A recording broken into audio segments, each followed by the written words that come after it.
Newland. Is to the Minister for Education. Can the Minister provide the House with an update on the government's improved internet rollout for schools, including in my electorate of Newland? Minister for Education. Thank you, sir. I'm very pleased to be able to do so. And it's very important, of course, that we do improve our internet connectivity in our schools, because members would recall that when the Marshall Liberal government was elected, only 25% of schools in our government system in South Australia had access to the fibre optic cable connections. That is, of course, the expectation. And 90% plus of schools interstate have access to this sort of internet connection. I think that low level of service for our schools was why the Liberal Party and indeed the Labor Party made election commitments to do this work. But the great news is that far from it just being an election commitment that was promised during an election, it is now being delivered across South Australia, including in the member for Newland's electorate, by the Marshall Liberal government. And members would recall, on the 11th of December, the Premier and I, along with the member for Morphett at Glenelg Primary School, announced that the department will be partnering with Telstra to supply high-speed connectivity to all South Australian schools. This is an $80 million investment. We went out last year to look for the best possible partnership for our schools across South Australia, and we have got a great deal. And we're working hard with Telstra to deliver it. And already, sir, I can report that 90 of our schools are connected.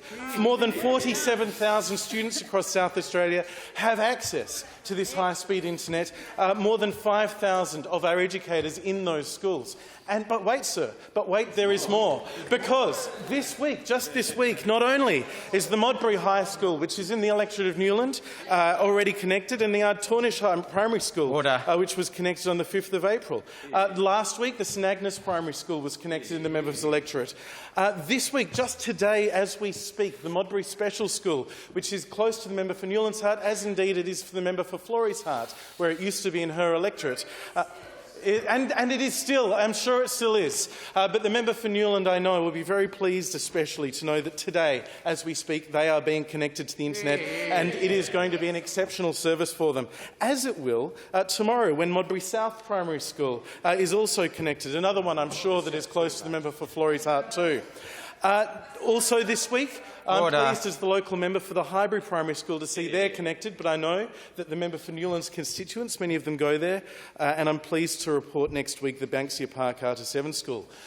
Members around the House can know that schools in their electorates are receiving this support. Just next week, in the coming days, we will see the members for Raynell, Florey, Unley, Hurtle Vale and MacKillop pleased to see that the O'Sullivan Beach Primary School, Modbury School Preschool to Year 7, Parkside Primary, Woodcroft Primary School and the Bordertown Primary School and the Bordertown High School will all be connected, as were Old Noarlunga Primary School and the member for Gardner's electorate and the Woodville Gardens B7 School in the Leader of the Opposition's electorate, all connected yesterday. This is an exceptionally important program for our schools. It enables our students to have access to the best possible resources in this critical technological area, where if we're going to have the internet used in our pedagogy, in our classrooms, it has to be reliable. It has to be the sort that can be turned on and turned off at a tap, not being slower if another classroom starts using their devices at a time when your classroom is doing that. It has to be something that is reliable for our students. It's going to be critical in developing STEM technologies. It's going to be critical in ensuring our students are prepared for the enormous opportunities there are in cyber security in the years ahead. The enormous job opportunities there. It is critically important in a range of vet and other career options too. The opportunities are endless, but this is a government investing in education to ensure that all of our students in all of our schools, every town, region and city in this state are supported to fulfil their potential.